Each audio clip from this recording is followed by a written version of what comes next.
हमारे YouTube channel Rajshri music CG को like, share और सब्सक्राइब करना बिल्कुल ना भूलें।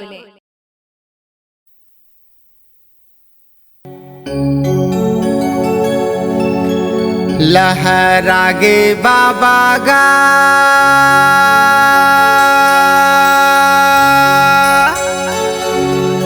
सादा झंडा हाथों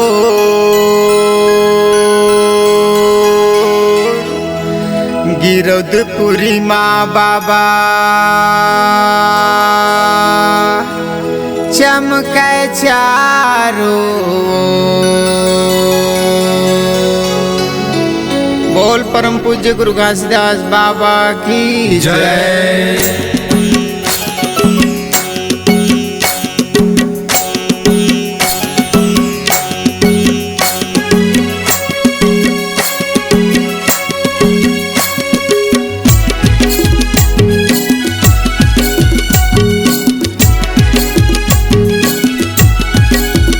लहरागे बाबा गा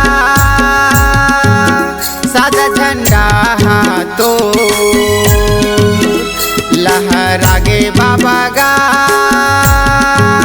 सादा झंडा हाथों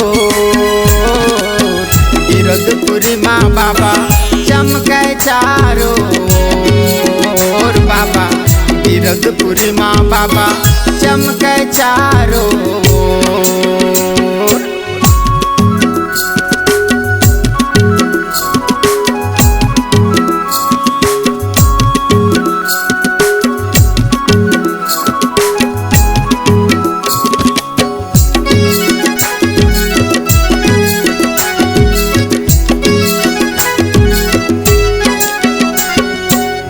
हरियर हरियर जंगल झाड़ी सुखर लागे बाबा तोर दुआरी, सुखर लागे बाबा तोर दुआरी। सत के ध्यान बाबा लगाए सफरा मताला तैह बुलाए, सफरा मताला तैह बुलाए। लहरागे बाबा गा सादा झंडा हाथों, लहरागे बाबा गा सादा झंडा हाथों गिरदपुरी माँ बाबा चमकै चारो ओर। बाबा गिरदपुरी माँ बाबा चमकै चारो।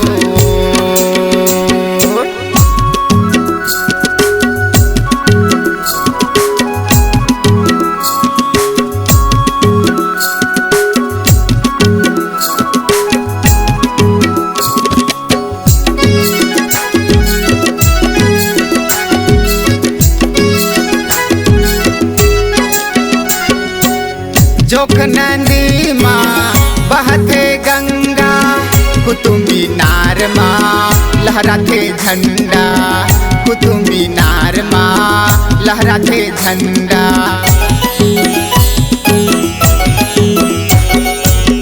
पवन पुरवैया चलते बाबा, पवन पुरवैया चलते बाबा गिरदपुरी लागे सोन चिड़ैया। लहरागे बाबा गा सादा झंडा हाथों, लहरागे बाबा गा सादा झंडा हाथों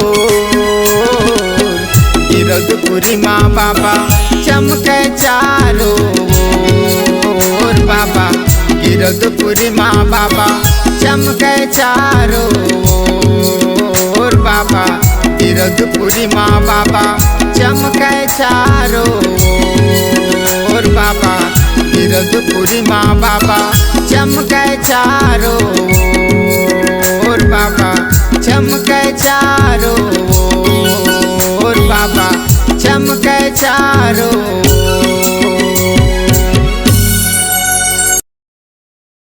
अपने दिल की आवाज सुनने वाले अपनी आवाज से पहचान बनाने की ललक और अपना टैलेंट लोगों तक पहुंचाने के लिए आए राजश्री म्यूजिक स्टूडियो, जहां गाने और वीडियो की बेहतरीन रिकॉर्डिंग की जाती है।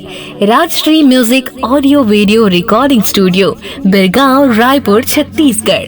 अधिक जानकारी के लिए कॉल करें 8085048130 और 7999776763 पर।